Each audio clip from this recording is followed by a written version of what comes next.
আজকে আমরা গ্রুপ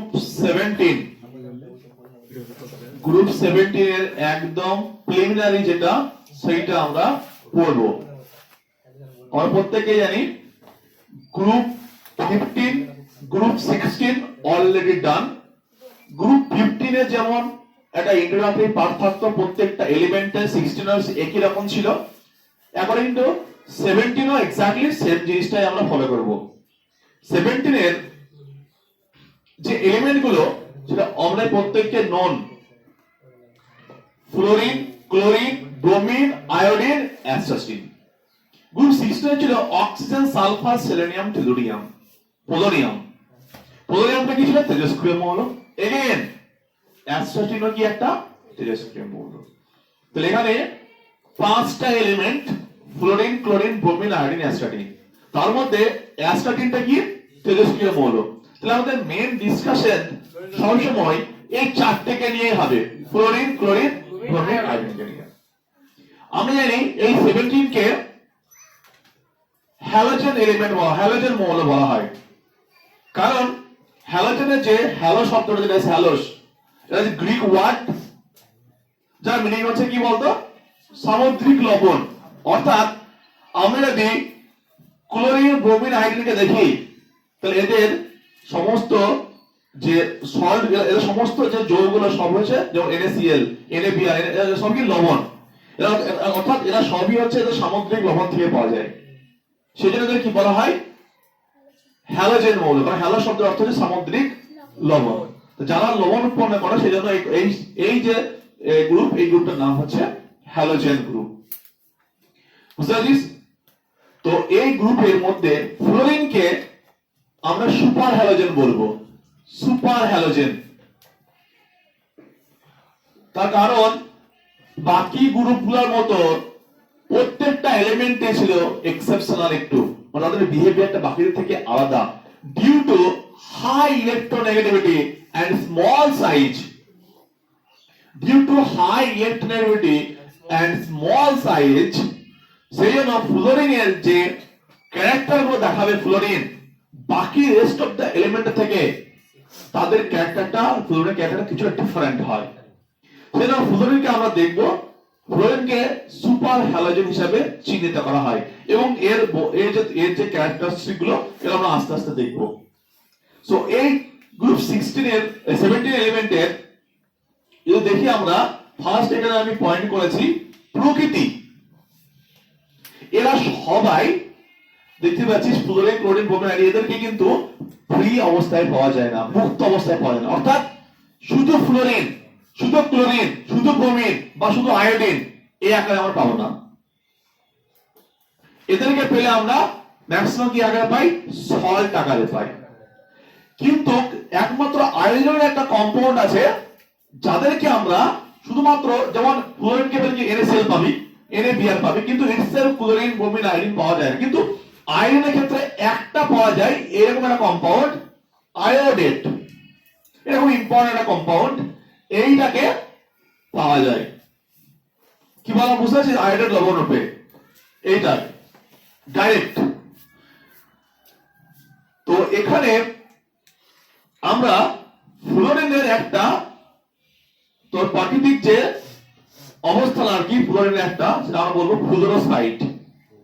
এটা ভীষণ একটা ইম্পর্টেন্ট কম্পাউন্ড। তোরা পড়ে থাকবি দাঁতের যে এনামেল, দাঁতের যে এনামেল আছে সেখানে দেখবি, ওখানে তোরা পড়ে থাকবি ক্লাস 10 এ, যেখানে ফ্লুরো অ্যাপাটাইট বলে একটা কম্পাউন্ড ছিল, ফ্লুরো অ্যাপাটাইট। তো ফ্লুরো অ্যাপাটাইটের যে ফর্মুলা, ওই ফর্মুলাটা ভালো করে দেখবি, এটা বিভিন্ন কম্পিটিটিভ পরীক্ষায় আসে। ফ্লুরো অ্যাপাটাইট এটা হচ্ছে ফ্লোরিনের একটা, তুই বলতে পারিস আকরিক বলতে পারিস, যেখান থেকে ফ্লোরিনকে আমরা কি করতে পারি? এক্সট্রাক্ট করতে পারি। তার ফর্মুলাটা কি বলতো? CaF2, তারপরে ক্যালসিয়াম ফসফেট। তাহলে ফ্লুরোর এর একটা আমরা আকরিক পড়বো, সেটা হচ্ছে ক্যালসিয়াম ফ্লোরাইড আর Ca3PO4 2 times তার সাথে আবার কি হবে দেখ, এর একটা এ দেওয়া আছে দেখ, এরপরে সামনে আমাদের 3 টাইমস দেওয়া আছে, টোটাল দেওয়া আছে। তো এইটা হচ্ছে নাম হচ্ছে ফ্লোরো অ্যাপাটাইট।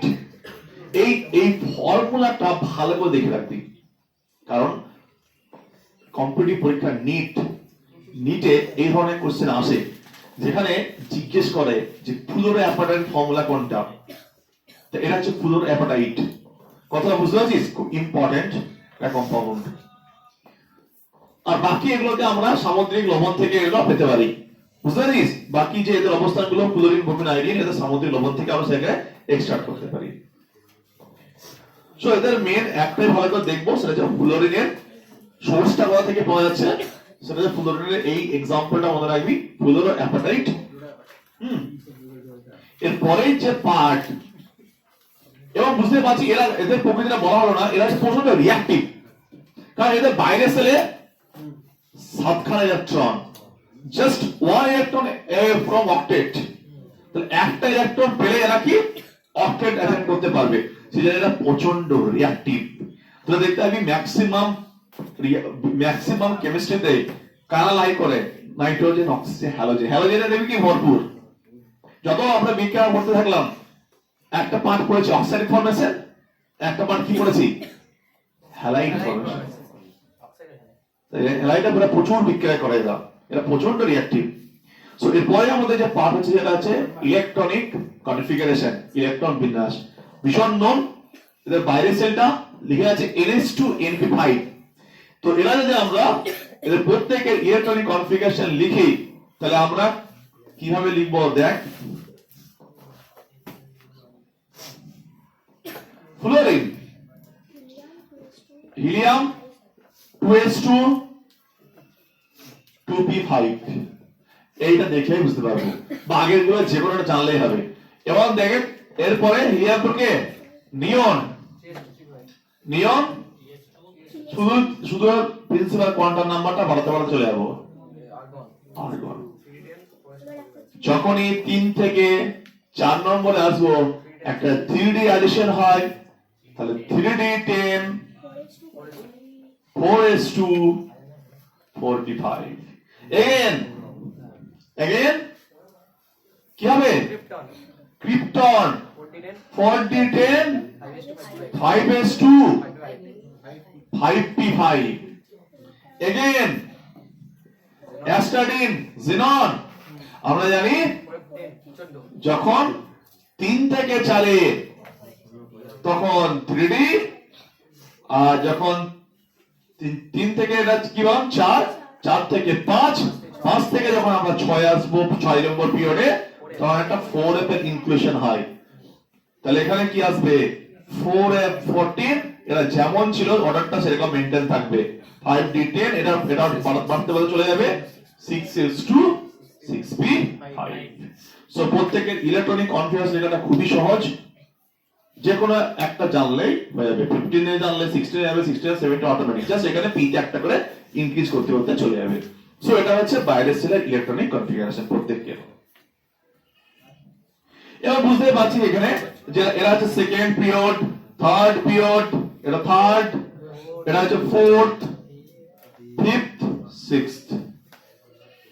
এই যে ফ্লোরিন, ক্লোরিন, ব্রোমিন, আয়োডিনের উপর থেকে নিচে নাম শেষে পড়ে দেওয়া আছে এদের পারমাণবিক বা এদের যদি আয়নীয় ব্যাসার্ধ বার করতে যাই আমরা, খুবই সিম্পল, টপ টু বটম নামছে আমরা, প্রত্যেকের বাইরের সেলটাও সেম। তাহলে প্রত্যেকের কি বাড়ছে? এন বাড়ছে। প্রত্যেকে শুধুমাত্র কক্ষপথের সংখ্যাটা ইনক্রিজ করছে। কক্ষপথের সংখ্যা যত বাড়বে তাদের আকার তত বৃদ্ধি পাবে। আকার বৃদ্ধি পাওয়া মানে তার যে কোনো ধরনের ব্যাসার্ধ, পারমাণবিক ব্যাসার্ধ আর আয়নীয় ব্যাসার্ধ যাই হোক না কেন, সেটা অটোমেটিক্যালি ইনক্রিজ করবে।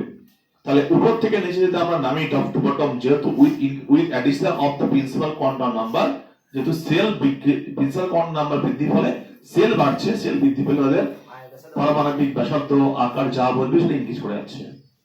ওকে, তাহলে পারমাণবিক ব্যাসার্ধটা আমাদের অটোমেটিক বুঝতে পারলাম এটা আমরা। এরপরে যে পার্ট আমাদের সেটা হচ্ছে আয়ন এনথালপি। এটা নিয়ে আমাদের আগে প্রচুর ডিসকাশন হয়েছে। তারপরে আবার আমি আসছি, আবার বলি যে এটার মেন থট কি আয়নার এনথালপির, যে সাপোজ কোন একটা মৌলের সর্ববস্থা কক্ষ থেকে ইলেকট্রনকে বার করতে যে শক্তি লাগবে, যে শক্তি লাগবে সেটাকে কি বলে? Photon, H nu. Infinite distance নিয়ে গেলে যে শক্তি লাগবে সেটা কি বলে? Ion enthalpy. অর্থাৎ কোন একটা মৌলের সর্বস্থ কক্ষ থেকে একটা ইলেকট্রনকে তার অসীম দূরত্বে নিয়ে যেতে যে শক্তি অ্যাপ্লাই করতে হবে সেটাকে আমরা কি বলবো? Ion enthalpy. বুঝতে পারছিস একই রিজন। ফ্লোরিনের সাইজ যদি এটা হয় তাহলে আস্তে আস্তে কি হবে? সাইজ কি হবে? আস্তে আস্তে সাইজ বাড়বে। সাইজ যখন বাড়তে থাকবে আস্তে আস্তে, তাহলে নিউক্লিয়াস থেকে ডিসটেন্সটা আস্তে আস্তে বাড়তে থাকবে। আর নিউক্লিয়াস থেকে যদি আস্তে আস্তে ডিসটেন্সটা বাড়তে থাকে, নিউক্লিয়াস থেকে যদি আস্তে আস্তে ডিসটেন্সটা বাড়তে থাকে, তাহলে নিউক্লিয়াস তার বাইরের সেলের ইলেকট্রনের উপর আকর্ষণ বলটা পুরোপুরি অ্যাপ্লাই করতে পারবে না। তাহলে ওর উপর অ্যাট্রাকশনটা কমে যাবে। অর্থাৎ এই ইলেকট্রন গুলো আস্তে আস্তে কি নিউক্লিয়াস থেকে ফ্রি হয়ে যাবে। অর্থাৎ ইলেকট্রনকে বার করা খুব সহজ হয়ে যাবে। এবং ইলেকট্রনকে বার করা যত সহজ হয়ে যাবে, শক্তি কি লাগবে তত কম লাগবে। তাহলে এটা ভেরি ফ্যাক্ট যে উপর থেকে নিচে নামছি মানে আমার এগেন সেল বৃদ্ধি পাচ্ছে, আকার বৃদ্ধি পাচ্ছে। আকার বৃদ্ধি পেলে নিউক্লিয়াস থেকে বাইরের সেলের ডিসটেন্স বৃদ্ধি পাচ্ছে। সুতরাং বাইরের সেল থেকে এই যে কনসেপ্টটা, এটা কি কনসেপ্ট? আয়নাইজেশন এনার্জির কনসেপ্ট। তাহলে এখানে কি ডিসটেন্স যত বাড়বে তাহলে এই যে এনার্জিটা, সেই এনার্জিটা কম অ্যাপ্লাই করতে হবে, কারণ আমাকে তো এই ফোর্সটা ব্রেক করতে হবে। তাহলে সব থেকে আয়নায়ন এনথালপি কার বেশি হবে? ফ্লোরিনের বেশি হবে। এটা খুব স্বাভাবিক, ভেরি ফ্যাক্ট। ফ্লোরিন হচ্ছে সব থেকে মোস্ট ইলেকট্রোনেগেটিভ এলিমেন্ট, সে কখনোই ইলেকট্রন লস করতে চাইবে না। এটা ভেরি ফ্যাক্ট কি, তাই তো? তার আকারটা ছোট এবং মোস্ট ইলেকট্রোনেগেটিভ এলিমেন্ট, সে কখনোই ইলেকট্রনকে লুজ করতে চাইবে না সহজেই। তার মানে তার ইলেকট্রন যদি আমাদের লুজ করতে হয় তাহলে it will require lots of energy, প্রচুর শক্তি লাগবে। তাহলে সেই শক্তিটা যার ক্ষেত্রে বেশি লাগবে তার আয়নন বহন শক্তি কি হবে? বেশি হবে।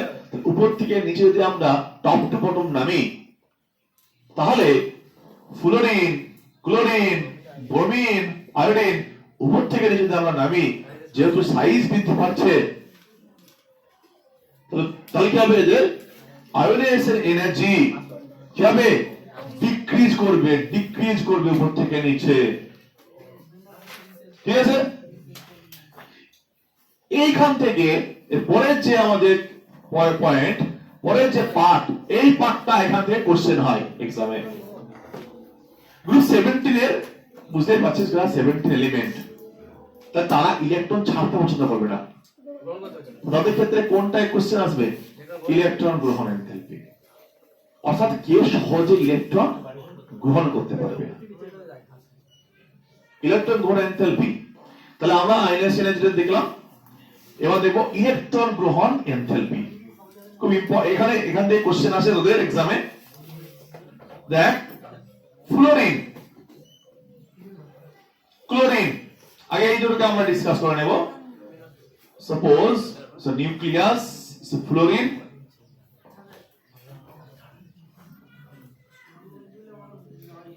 ওকে। আমি এখানে একটা স্কিমের মাধ্যমে দেখাই। আমাদের বাইরে করা আছে 7টা ইলেকট্রন, আমি ডটের মাধ্যমে দেখাচ্ছি। ওকে, 2, 3, 4, 5, 6, 7টা। আর একটা আমাকে প্রসেসের নাম কি? Electron gain enthalpy. তাহলে প্রসেসটাকে আমি নিচে দেখালাম, x প্লাস ই হবে, ডি কি হবে? x minus.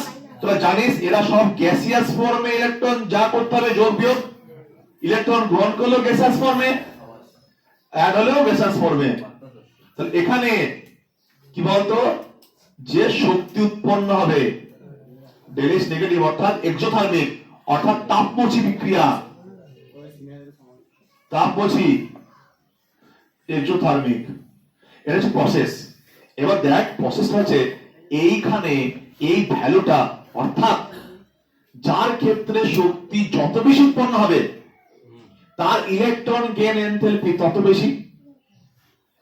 মানে হচ্ছে যত সহজে কেউ ইলেকট্রন গ্রহণ করবে তার এই মানটা কি বলতো বেশি হবে। মানে নেগেটিভটাকে নিয়ে বলছি, ধর মাইনাস, ধর এটা ভ্যালু আছে মাইনাস কারো 300 কারো 400, তাহলে যার ভ্যালুটা বেশি তার ইলেকট্রন গেইন এনথালপি বেশি। কারণ তার বুঝাচ্ছিস, কারণ এখানে নেগেটিভ মানে কি শক্তি উৎপন্ন হচ্ছে, নেগেটিভ সাইনটা কি শক্তি উৎপন্ন। ক্লিয়ার? তাহলে এই ভ্যালুটা যার বেশি হবে তার ইলেকট্রন গেইন এনথালপি, অর্থাৎ সে তত সহজে ইলেকট্রন গ্রহণ করবে। ভাব এই ভ্যালুটার যদি কারো ভ্যালু -200 হলো আর কারো ভ্যালু -400, তাহলে কে সহজ ইলেকট্রন গ্রহণ করবে? -400 যার ভ্যালু সে সহজ ইলেকট্রন গ্রহণ করবে, অর্থাৎ সে ইলেকট্রন গ্রহণ করলে শক্তি প্রচুর বেশি পরিমাণে উৎপন্ন হবে। তাহলে ব্যাপারটা বুঝতে পারলাম কি এখানে আমরা যে দেখ এখানে দুটো আমি দেখেছি ফ্লোরিন ক্লোরিন।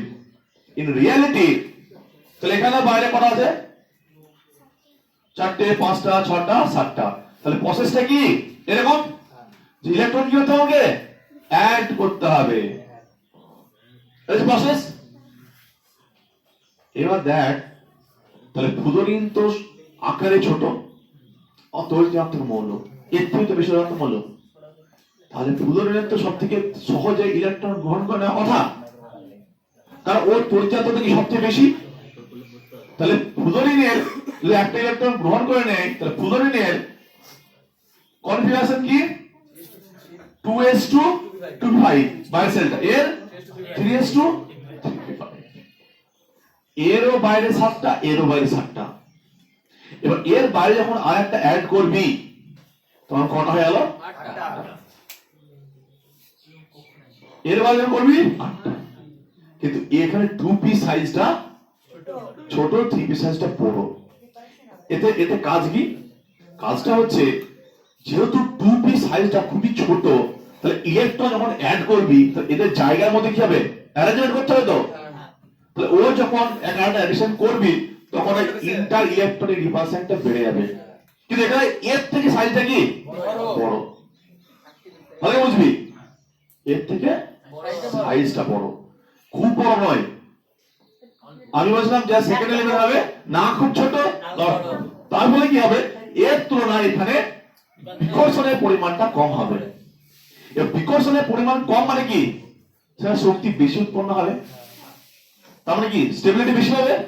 বিকর্ষণ হলে কি সেটা বেশি স্টেবল হবে না, সেজন্য এখান থেকে শক্তি কম উৎপন্ন হবে আর এখানে শক্তি বেশি উৎপন্ন। কিন্তু এক্সপেক্টেড কি ছিল যে ফ্লোরিনের ইলেকট্রন গ্রহণ শক্তি বেশি কথা, কিন্তু রিয়ালিটি কি দেখলাম ক্লোরিনের ইলেকট্রন গ্রহণ এনথালপি সবচেয়ে বেশি গোটা পিরিয়ডিক টেবিলের মধ্যে। তার কারণটা এটাই যে এর বাইরে সেলটা 2p ফ্লোরিনের ও 3p। ক্লিয়ার? তাহলে এক্সামে যে জিজ্ঞেস করে যে কার ইলেকট্রন গেইন এনথালপি বেশি, ক্লোরিন। কারণ কি বলবি, দুটো ইলেকট্রনিক কনফিগারেশন লিখবি, লিখে বলবি যদি আমরা এখানে একটা ইলেকট্রন অ্যাড করি তাহলে এটাও 2s2 2p6 হবে, এটাও কি হবে 3s2 3p6 হবে। যেহেতু 2p সাইজ 3p থেকে ছোট তাই এখানে ইন্টার ইলেকট্রনিক রিপালশন অর্থাৎ ইলেকট্রনের মধ্যে বিকর্ষণটা বেশি হবে, আর এখানে বিকর্ষণটা কম হবে, তাই এখানে শক্তি উৎপন্ন কম হবে, সেজন্য এর ইলেকট্রন গ্রহণ এনথালপিটা কম হবে।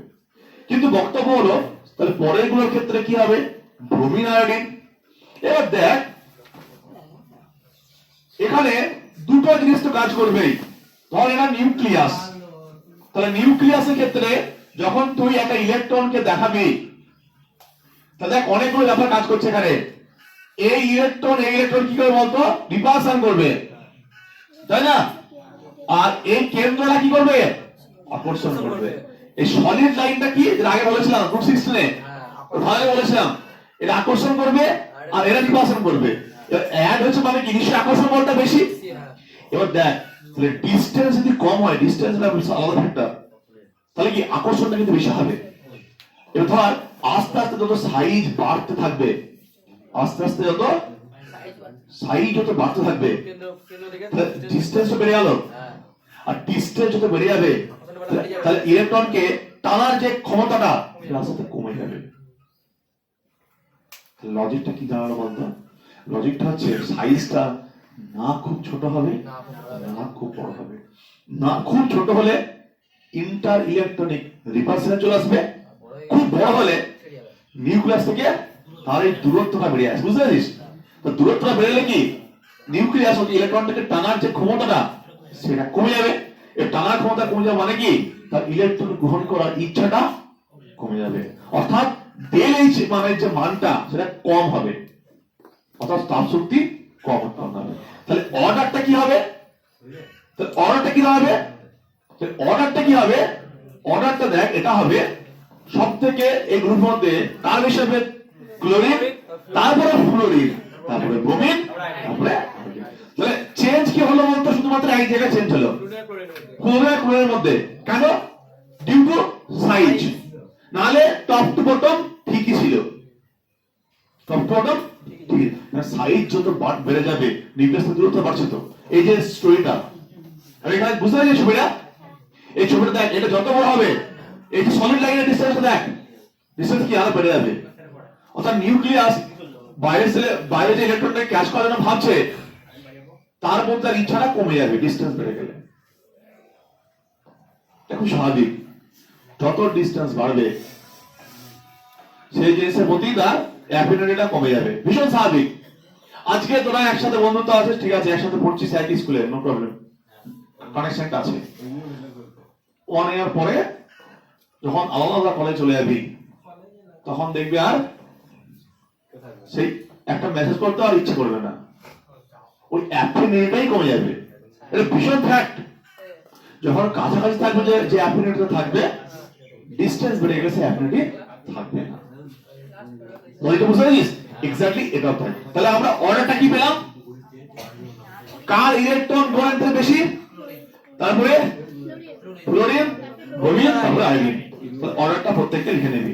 যদিও পরীক্ষায় এই দুটোকে জিজ্ঞেস করে, ফ্লোরিন আর ফ্লোরিন, যে কার ইলেকট্রন ঘনত্ব বেশি। ক্লোরিনের কেন বলবি? ইলেকট্রনিক কনফিগারেশন লিখবি, যে বলবি এর বাইরে সেলে যা ইলেকট্রন, এর বাইরে তাই ইলেকট্রন, শুধু পার্থক্য সাইজে। যদি এই সাইজটা ছোট, তাহলে ইলেকট্রন ইলেকট্রনের মধ্যে কি হবে? এই বিকর্ষণটা বেশি হবে। ঠিক আছে? ইলেকট্রন যখন ধর এসে বসলো আরেকটা, তখন কি হবে? জায়গাটা তো কি হলো? ছোট হয়ে মতো।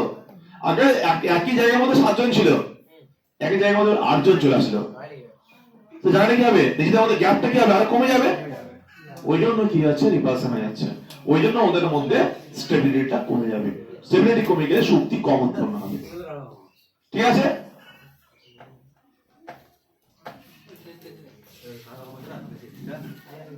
তাহলে এখানে অর্ডারটা কি পেলাম? Chlorine is greater than fluorine, is greater than bromine, is greater than iodine. এটা মুশকিল, এটা ওয়ার্ড করতে ভুলে গেছি। বন্ধ হয়নি তো?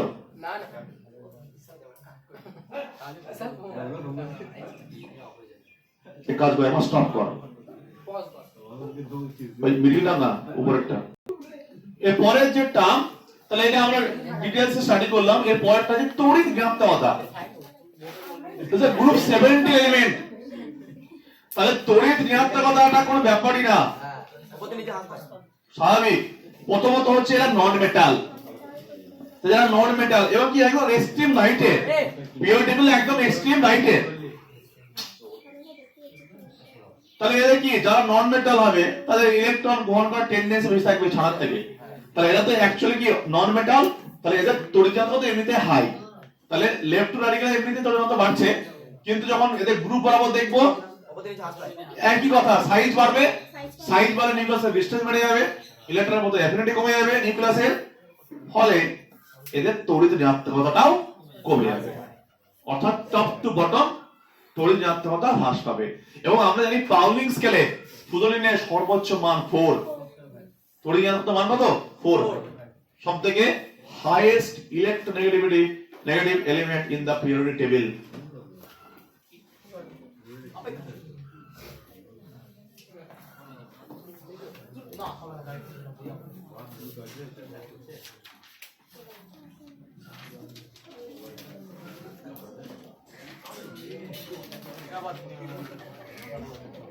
এরপরে যে টার্ম খুব ইম্পর্টেন্ট ফ্যাক্টর, স্ফুটনাঙ্ক, স্ফুটনাঙ্ক, গলনাঙ্ক। পরের যে টার্ম স্ফুটনাঙ্ক, গলনাঙ্ক। তো এই টার্মটা আমরা চেক করব, স্ফুটনাঙ্ক গলনাঙ্ক টার্মটা দেখ। সো আমরা প্রথম থেকেই একটা জিনিসের উপর ডিপেন্ড করেছিলাম, যদি কোনো কম্পাউন্ড থাকে তাহলে হাইড্রোজেন বন্ডিং আছে কিনা চেক করব, দেন তারপরে যদি হাইড্রোজেন না থাকে তাহলে চেক করব ভ্যান ডার ওয়ালস ফোর্স।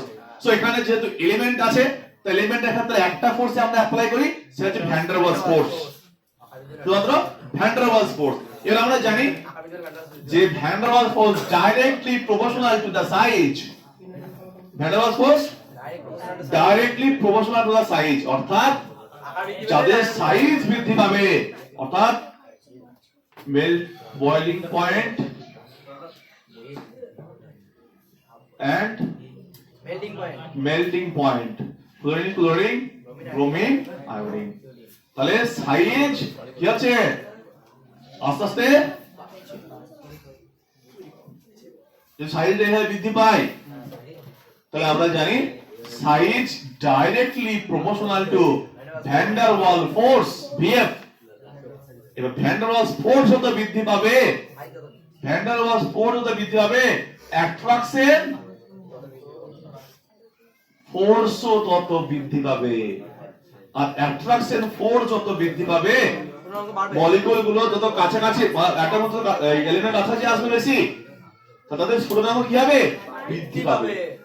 এদের উপর থেকে দেখবি ফ্লুরিন ক্লোরিন ব্রোমিন আয়োডিন, এরা সাধারণত গ্যাস হয়, এদের মধ্যে আকর্ষণের বলটা কম বলে, কিন্তু আয়োডিন সলিড অবস্থায় পাওয়া যায়। কঠিন কেন বুঝতে পারছিস?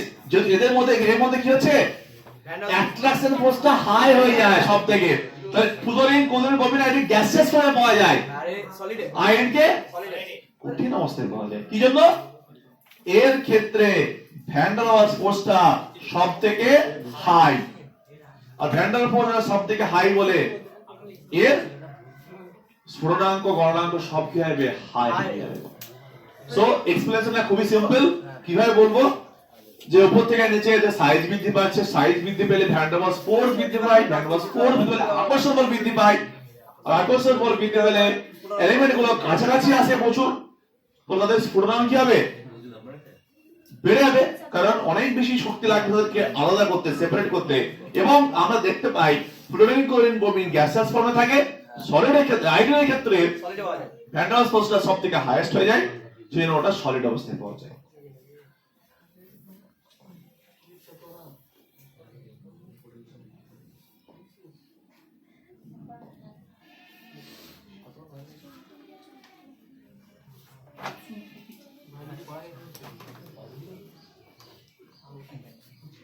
খুব ইম্পর্টেন্ট একটা পয়েন্ট, তোদের বিভিন্ন কম্পিটিটিভ এক্সামে আসে, নিট জেই মেনে যেগুলোতে, বন্ধন বিয়োজন এনথালপি। খুব ভালো করে শুনবি, বন্ধন বিয়োজন এনথালপি, এটা আমাদের অলরেডি নোন, শুধু একবার ডিসকাস করলে হয়ে যাবে। কি আছে বন্ধন বিয়োজন এনথালপি? তো তার আগে চলে যাই পারমাণবিকতা।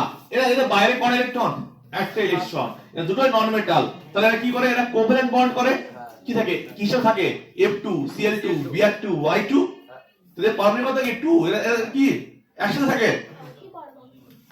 তাই না, কোভ্যালেন্ট বন্ড করে থাকে এরা। এদের ক্ষেত্রে বলেছে বন্ধন বিয়োজন এনথালপি। দেখ আমি এটাকে ড্র করছি, তাহলে খুব বুঝতে পারবে আরামসে। সাপোজ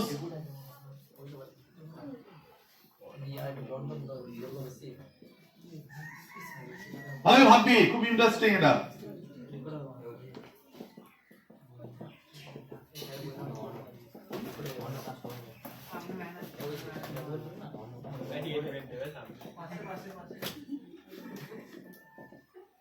দেখ যদি এদের মধ্যে লোন প্যাডটা না থাকতো, তাহলে সব থেকে স্ট্রংগেস্ট বন্ড এটাই হতো। আকারটা ছোট, তাই না, তাহলে এদের মধ্যে বন্ড হতে স্ট্রং হতো। কিন্তু এখানে কি আছে মনে আছে, অক্সিজেন সালফার নাইট্রোজেন ফসফরাস ক্যাটাইনেশন ধর্ম, যে না ওদের লোন প্যাচ দেখ, নাইট্রোজেন ক্ষেত্রে একটা, অক্সিজেন ক্ষেত্রে বা সালফার ক্ষেত্রে দুটো করে, এর ক্ষেত্রে তিনটে। তাহলে এইখানে তিনটে লোন পেয়ার, এখানেও তিনটে লোন পেয়ার, তাহলে রিপালশনটা কি হবে? সব থেকে স্ট্রংগেস্ট রিপালশনটা কেন বেশি বলতো? কারণ এরা ভীষণ কাছাকাছি আছে, কম। তাহলে এরা কি আছে? দুটো এলিমেন্ট একদম কাছাকাছি এবং এদের লোন পেয়ার গুলো একদম মুখোমুখি।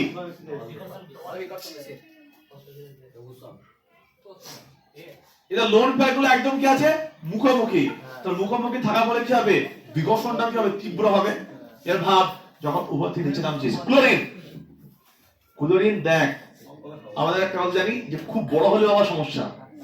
ক্লোরিনটা এগেন সেকেন্ড এলিমেন্ট প্রতিটা গ্রুপের, বলেছিলাম এর সাইজটা না খুব ছোট না খুব বড়, তাহলে এদের ডিসটেন্সটা এর থেকে সামান্য বড়, কিন্তু এদের মধ্যে এদের তিনটি ইলেকট্রন আছে, এদের তিনটি ইলেকট্রন জোড় আছে, লোন পেয়ার এদের তিনটি এর তিনটে, ডিসটেন্সটা আগে এইটুকু থাকে এবার এখানে আছে, তাহলে রিপালশনটা কি হচ্ছে বলতো? ওর থেকে কম হচ্ছে তুলনায়, তাহলে ওর থেকে একটু বেশি স্টেবল হচ্ছে।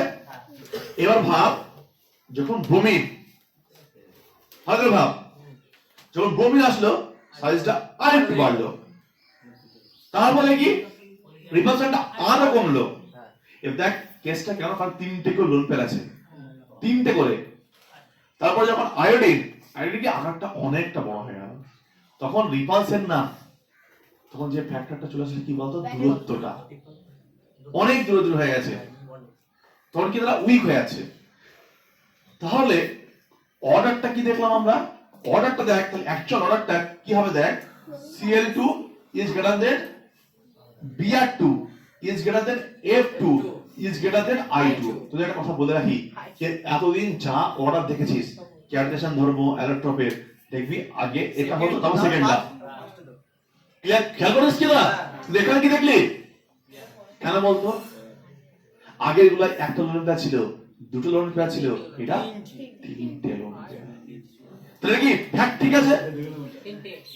আগে কি দেখছিলি? লোন পেয়ারের সংখ্যাটা কম ছিল। লোন পেয়ারের সংখ্যা কম মানে কি? রিপালশনের পরিমাণটা কম ছিল। কিন্তু 17 এর ক্ষেত্রে কি বলতো? এখানে রিপালশন কম হলো কিন্তু এখানেও রিপালশন কমছে। এখন দূরত্ব থেকে রিপালশনটা মেইন ফ্যাক্টর। কেসটা বুঝতে পারছিস এখানে? তাহলে এই জন্য বি কেয়ারফুল, যখন হ্যালোজেন আসবে, থ্রি লোন পেয়ার চলে আসবে, তখন অর্ডারটা কি হবে? প্রথমে ক্লোরিন, তারপর ব্রোমিন, তারপরে ক্লোরিন, আর আগেগুলো এক্স্যাক্টলি, তারপরে সেকেন্ড চলে যাবে, ফার্স্টে চলে যেত। সো এখানে কেসটা কেন এরকম হলো? তিনটে করে লোন পেয়ার চলে এসেছে, তাহলে রিপালশনটা অনেক গুণ বেড়ে গেছে। সুতরাং বন্ধন বিয়োজনের এনথালপি ক্রম কি হলো? Chlorine is greater than bromine is greater than fluorine is greater than iodine. ঠিক আছে?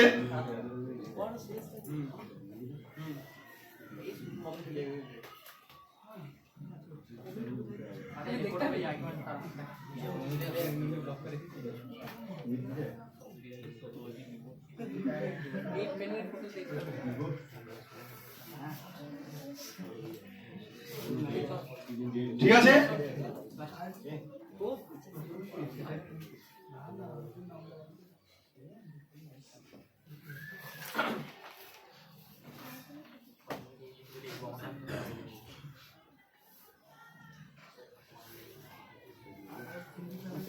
দেখ এবার পরের যে টার্মটা সেটা হচ্ছে বন্ধনের প্রকৃতি। কি আছে? বন্ধনের প্রকৃতি। অর্থাৎ দেখ এদের বন্ধনের প্রকৃতি বলতে কি বোঝায়? বন্ধনের প্রকৃতি বলতে এরা কি কি বন্ড ফর্ম করতে পারে। আমরা মেইনলি দুটো বন্ড সম্পর্কে ওয়াকিবহাল, মেইনলি একটা আয়নিক বন্ড আর একটা কোভ্যালেন্ট বন্ড, একটা তড়িৎ বন্ধন, একটা সমযোজী বন্ধন। তাহলে বুঝতেই পারছিস এরা হচ্ছে তীব্র তড়িৎ মৌল, আবার এদের নরমালিটি ক্যারেক্টার সবথেকে হাই। আর কোভ্যালেন্ট মলিকিউল কি কারা ফর্ম করে? এরা নন মেটাল, তাহলে এরা নন মেটাল ফর্ম করতে পারবে, আবার মেটালের সাথে গিয়ে আয়নিক বন্ড ফর্ম করতে পারে। যেমন NaCl একটা ইলেকট্রন লস করলো, sodium chlorine fluorine chlorine easily electron গ্রহণ করে নিল। তাহলে এরা কি? তাহলে এদের প্রকৃতি কি? এরা আয়নিক বন্ড ফর্ম করতে পারে, এরা কোভ্যালেন্ট বন্ড ফর্ম করতে পারে। অর্থাৎ এরা নিজেদের মধ্যে কোভ্যালেন্ট বন্ড ফর্ম করে, আর কি বলে অন্য মৌল বলতে যারা এস ব্লক মৌল, স্পেশালি যারা মেটাল তাদের সাথে আয়নীয় বন্ড ফর্ম করতে পারে। ঠিক আছে,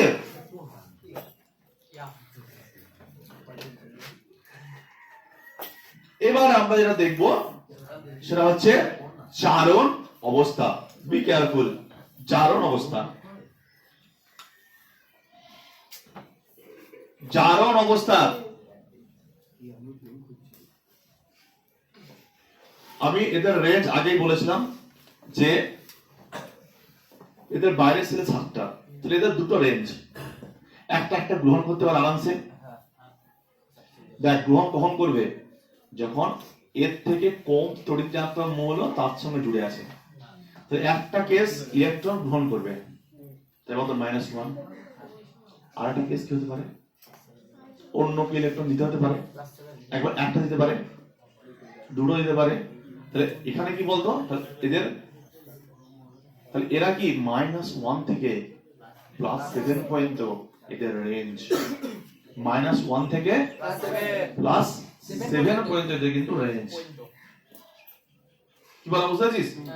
এবং খুব ভালো করে যদি অবজার্ভ করিস নিজে বুঝতে পারবি যে কতগুলো হল্ট আছে, মানে কতগুলো জারণ স্তর পসিবল। দেখ ইলেকট্রনিক কনফিগারেশনটা একটু চাপে চেক করে বুঝে যাবো। বাইরের সেলটা কত, NH2 N5। ভালো করে ভাব, ভালো করে ভাববি, যদি দুটো ছাড়িস, যদি একটা করিস, একটা গ্রহণ করিস -1, দুটো ছাড়লে এটা 2p3 হয়ে যাবে, মানে 2p মানে এটা ঠিক 3 হয়ে যাবে, অর্ধপূর্ণ অবস্থা, অর্ধপূর্ণ অবস্থা। তারপর 5টা ছাড়তে পারিস, তারপরে 7টায় ছাড়তে পারিস। পারা যাবে কি যাবে না? এবার আমরা দেখব যে তাহলে এদের জারণ অবস্থাগুলো বেসিক্যালি কি কি হবে সেটা আমরা চেক করি। ফ্লোরিন কখনো +1 জারণ দেখাবে না। এই গ্রুপের ফ্লোরিন কি হচ্ছে পিরিয়ড টেবিলের ইলেকট্রনের দিক থেকে, তাহলে এ কখনোই যার সাথে যুক্ত হোক না কেন কাউকে ইলেকট্রন দেবে না। এরা অলওয়েজ কি ক্যারি করবে, -1 চার্জ ক্যারি করবে। কিন্তু ক্লোরিন, ব্রোমিন, আয়োডিন এরা করবে, এরা কি এরা করবে সবসময় -1? কারণ ক্লোরিনের সাথে অক্সিজেন লাগিয়ে দেয়, oxygen is more electronegative than chlorine, is more electronegative than bromine, is more electronegative than iodine. তখন কি হবে না, প্লাস হয়ে যাবে। তাহলে এই গ্রুপের একমাত্র এলিমেন্ট ফ্লোরিন যে অনলি -1 চার্জ ক্যারি করবে, আর বাকিগুলো -1 করবে, আবার প্লাস জারণ স্তর শো করতে পারবে যখন এদের সাথে মোর ইলেকট্রোনেগেটিভ এলিমেন্ট যেমন অক্সিজেন যদি অ্যাড করে দিই, মানে অক্সাইড ফর্ম করি, তখন এরা সব প্লাস জারণ স্তর শো করবে। ঠিক আছে, এবার আমরা দেখব, আমরা একটা স্কিম ড্র করব, ডায়াগ্রাম অলরেডি। আরেকটা জিনিস তোরা জানিস যে ফ্লোরিন একমাত্র পিওর এলিমেন্ট যার কোনো ভ্যাকেন্সি নেই, বাকিগুলোর শূন্য ডিকোকো আছে। অর্থাৎ ফ্লোরিন চাইলেও ইলেকট্রন কিন্তু হায়ার স্টেটে নিয়ে যেতে পারবে না, কিন্তু বাকি এলিমেন্টগুলো হায়ার স্টেটে নিয়ে যেতে পারবে। তো বাকি এলিমেন্টগুলোর ক্ষেত্রে তাহলে আমি ছবিটা ড্র করলে বুঝতে পারবো এরা মেইনলি কি কি স্টেবল জারণ স্তরে থাকবে।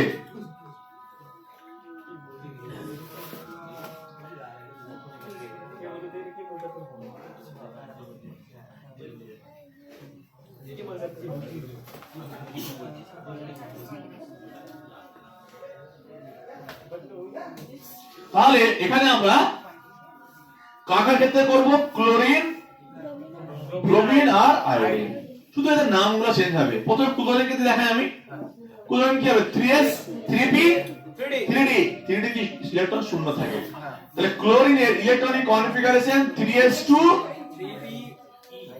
কি বললাম 3s2। তাহলে আমি শুধু মেইনলি ক্লোরিনটাকে আগে দেখাই, তাহলে আরামসে বুঝতে পারবো এটা নিয়ন 3s2 3p5। তো এর নাম কি 3s, এর নাম কি 3p, এর নাম কি 3d।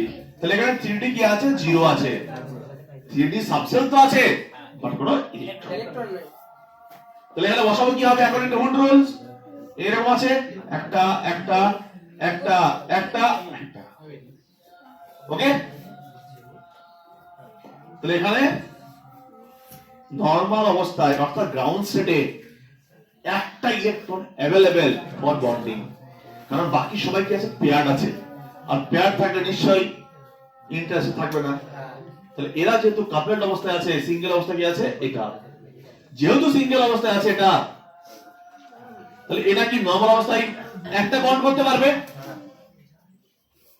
কি, তাই তো? তাহলে গ্রাউন্ড স্টেট অবস্থায় ওকে একটাই করবে, শো করবে নরমাল অবস্থায়, সেটা মেবি কি হতে পারে +1 বা -1, মেবি। কেন বললাম এরকম, কেন একটা বলে বাকি কি সব পেয়ার অবস্থায় আছে, ঠিক আছে এটা। তাহলে নরমাল অবস্থা যেহেতু একটা অযুগ্ম ইলেকট্রন আছে, তাহলে পসিবিলিটি হয় +1 নালে -1 আছে। এরপরে যদি আমরা এটাকে এক্সাইটেড অবস্থায় নিয়ে যাই, অর্থাৎ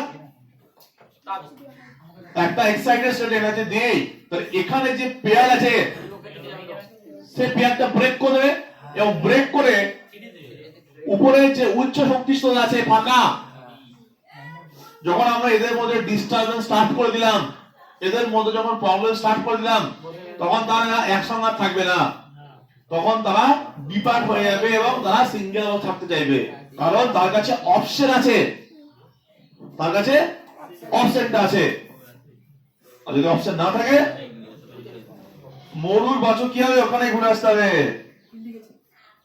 তাহলে এখানে এটা কি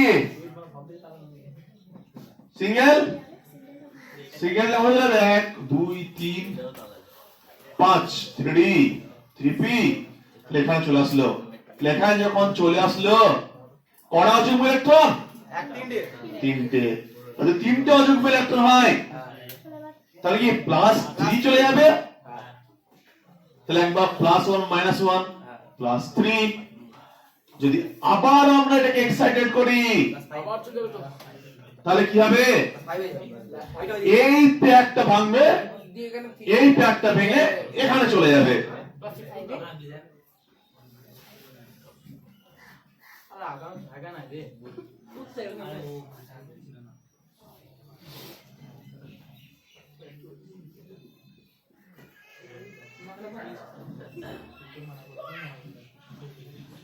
তাহলে এখানে একটা চলে আসলো, এখানে চলে আসলো, কটা, 5টা। তাহলে এখানে +3, এখানে ছিল +1 -1, এবার এখানে কত হবে, +5, সেকেন্ড এক্সাইটেড অবস্থায়। যখন এটাকে আবার এনার্জি দেব, কারণ আবার একটা পেয়ার আছে, এই পেয়ারটা যখন ভেঙে যাবে, তখন কি হবে, এই ইলেকট্রনটা হয়ে যাবে এখানে, তখন অযুগ্ম ইলেকট্রন সংখ্যা 7খানা হয়ে যাবে। ওই জন্য +7 পর্যন্ত লিখে রাখতে পারে, যারা স্তরটাকে শো করতে পারে।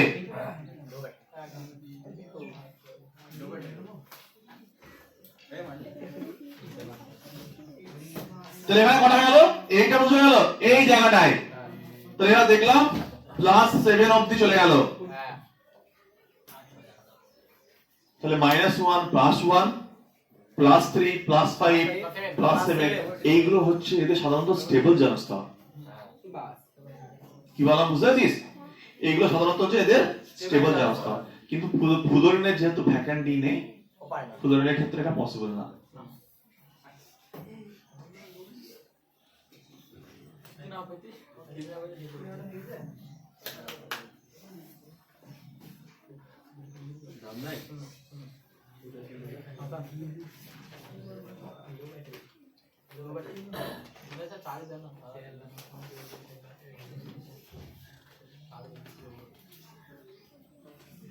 রেকর্ডিং হচ্ছে তো?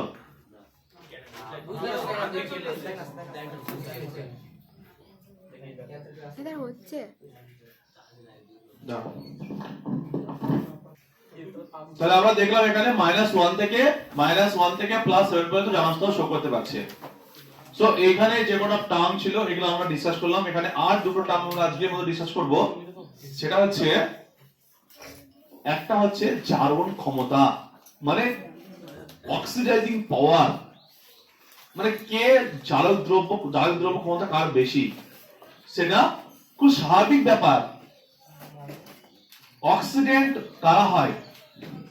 যারা নিজে বিজারিত হয় অন্যকে জারিত করে। অর্থাৎ বিজারিত হয় মানে নিজে ইলেকট্রন গ্রহণ করবে। তো ইলেকট্রন গ্রহণ কে করবে? যার তড়িৎ ঋণাত্মকতা সবচেয়ে বেশি, সে তো সহজে অন্যের কাছে ইলেকট্রন গ্রহণ করবে।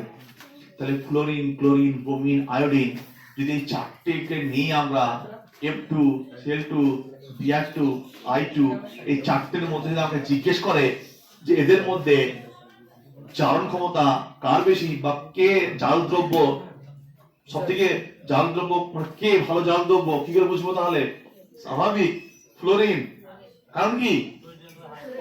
সব থেকে হাইয়েস্ট ইলেকট্রোনেগেটিভ এলিমেন্ট, তো সহজেই অন্যের কি হবে? ইলেকট্রন ক্যাচ করবে এবং অন্যের কাছ থেকে ইলেকট্রন গ্রহণ করে তাকে জারিত করে দেবে, নিজে রিডিউস হয়ে যাবে। তাহলে সব থেকে হাইয়েস্ট কার? F2। তাহলে অর্ডারটা কি হবে? F2, Cl2, Br2, I2 according to electronegative order. তাহলে জারণ দ্রব্যতা বা জারণ ক্ষমতার যে ক্রমটা, তাহলে ক্রমটা কি হলো? F2, Cl2, Br2, I2। এটা আমরা আরেকটা দিয়েও বলতে পারি, সেটা হচ্ছে ই সেল দিয়ে। এটা আমরা যখন সেল পড়বো, ইলেকট্রোকেমিস্ট্রি পড়বো, তখন আমরা এটা বুঝতে পারবো। তো এখন শুধু আইডিয়া এটাই থাকবে যে মোস্ট ইলেকট্রনিক এলিমেন্ট তার নেচার কি থাকবে? ইজিলি ইলেকট্রন গ্রহণ করা এবং ইজিলি নিজে রিডিউস হয়ে যাওয়া এবং অন্যকে সহজে অক্সিডাইজ করে দেওয়া। সুতরাং এইটুকু আমাদের এখন আইডিয়া থাকবে। এখানে আরেকটা আইডিয়া যেটা আমাদের দেখতে পাবো আমরা, যে আরেকটা আইডিয়া, সে আইডিয়াটা আমরা ইলেকট্রোকেমিস্ট্রি যখন পড়বো তখন আমরা বুঝতে পারবো ইজিও দিয়ে। ঠিক আছে? সো এর পরে বুঝতে পারছিস হাইড্রাইড ফরমেশন অন্যগুলোর মতোই।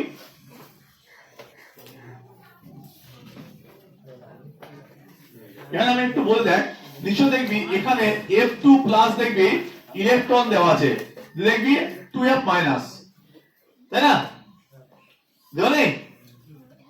কি দেখবি রিঅ্যাকশন গুলো, দেখবি এখানে E নট এর ভ্যালুটা সব থেকে বেশি, 2.87। এই মানটা যার বেশি হয় তাই জারণ ক্ষমতা বা জারণ ক্ষমতা সবচেয়ে বেশি হয়। এবার এই যে বুঝতে পারছেন কেন বেশি হয়েছে? যার ইলেকট্রোনেগেটিভ এলিমেন্ট যা হবে তার ইলেকট্রন হওয়ার টেন্ডেন্সি বেশি হবে, তার ক্ষেত্রে এই মানটা হাই হবে। এবং এই মানটা হচ্ছে আমরা ইলেকট্রোমোটিভ ফোর্স, আমরা ইলেকট্রোকেমিস্ট্রি থেকে পড়বো। এরপরে যে পার্ট, একটা টার্ম আমরা আজকে আবার পড়বো, সেটা হচ্ছে এগেইন 15, 16 এর মতনই। তাহলে ফিজিক্যাল এই পার্টটা হয়ে গেল এলিমেন্টের। এবার কি হবে? এদের কম্পাউন্ড ফর্মেশন। কার সাথে ছিল? একবার হাইড্রোজেন, একবার অক্সিজেন, আর একবার হচ্ছে হ্যালোজেন। বুঝতে পারছি নিজেই হ্যালোজেন। তাহলে ওই পার্টটা পড়ার দরকার নেই আমাদের, দুটো পার্ট, একটা অক্সাইড ফর্মেশন আর একটা হাইড্রোজেনের সঙ্গে হাইড্রাইড ফর্মেশন। তো খুবই স্বাভাবিক, গ্রুপ 15 ছিল NH3 কারণ নাইট্রোজেন আছে 3, 16 এর H2O, H2S2 এর ভ্যালেন্স 1, মানে এদের কি হবে? HF, HCl, HBr, এই জানি ভ্যালেন্স অনুসারে। সো নেক্সট যে পার্ট, সেটা হচ্ছে হাইড্রোজেনের সাথে রিঅ্যাকশন উইথ হাইড্রোজেন। এদের সাথে যে হাইড্রোজেন বিক্রিয়া করি, তাহলে আমরা প্রত্যেকে এরকম চারটে কি পাবো? হাইড্রাইড অ্যাসিড পাবো, হাইড্রোজেন অ্যাসিড পাবো। কি পাবো? চারটে হাইড্রোজেন অ্যাসিড পাবো। তো বুঝতে পারছিস আমাদের এবার চারটে কি পেলাম আমরা? চারটা হাইড্রোজেন অ্যাসিড পেলাম। এবার কি হয়? এদের ফিজিক্যাল প্রপার্টি পড়তে হয়। এদের গলনাঙ্ক, মেল্টিং পয়েন্ট, স্ফুটনাঙ্ক যারা আগের মতো ছিল 15, 16 এর মতো আবার এক্স্যাক্টলি সেম। একটা টার্ম আমি এখানে বলবো, HF, HCl, HBr, HI।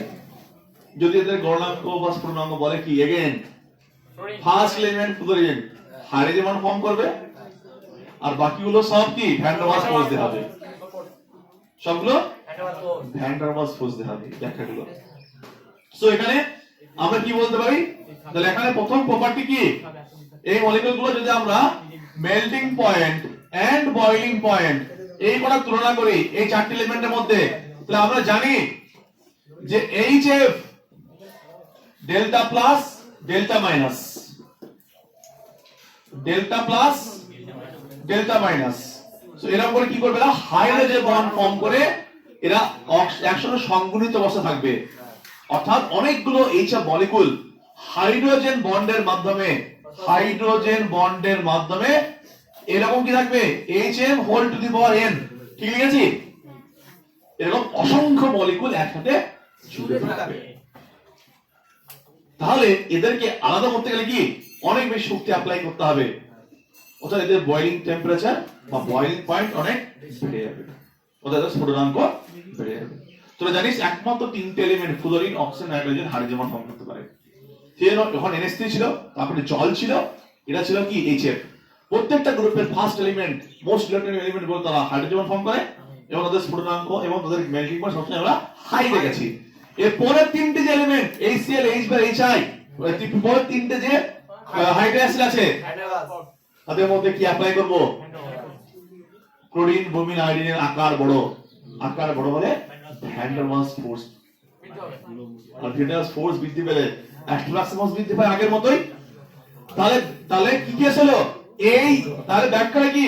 শুধু HF এর ব্যাখ্যাটা হবে হাইড্রোজেন বন্ড দিয়ে, আর বাকি তিনটে যে বয় এদিকে হবে ভ্যান ডার ওয়ালস ফোর্স সমান সাইজ, আর ভ্যান ডার ওয়ালস ফোর্স যত বাড়বে অ্যাট্রাকশন বাড়বে, আর অ্যাট্রাকশন বাড়লে মেল্টিং পয়েন্ট বয়লিং পয়েন্ট বেড়ে যাবে। এটা কি হলো?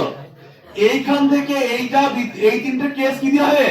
ভ্যান ডার ওয়ালস ফোর্স থেকে, অর্থাৎ HCl থেকে HI পর্যন্ত স্ফুটনাঙ্ক বৃদ্ধি পাবে, আর HF টা আলাদা হবে। কারণ কি? কারণ এখানে স্ট্রং হাইড্রোজেন বন্ড ফর্ম থাকে, কারণ ফ্লুরিন হচ্ছে তীব্র ত্বরণাত্মক মৌল, তার এর স্ফুটনাঙ্কটা সবথেকে হাই হবে। আর বাকিগুলোর ক্ষেত্রে অর্ডারটা কি?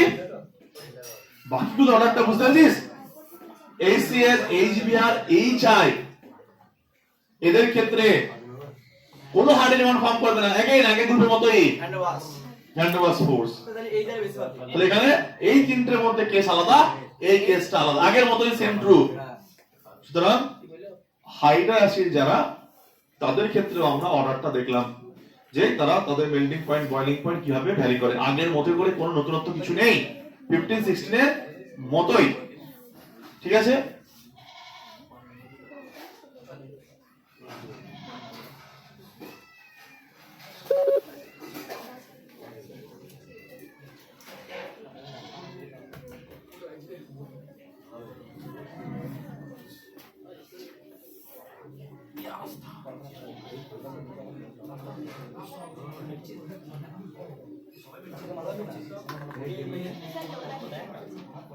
ঠিক আছে, ওটাকে করে দাও।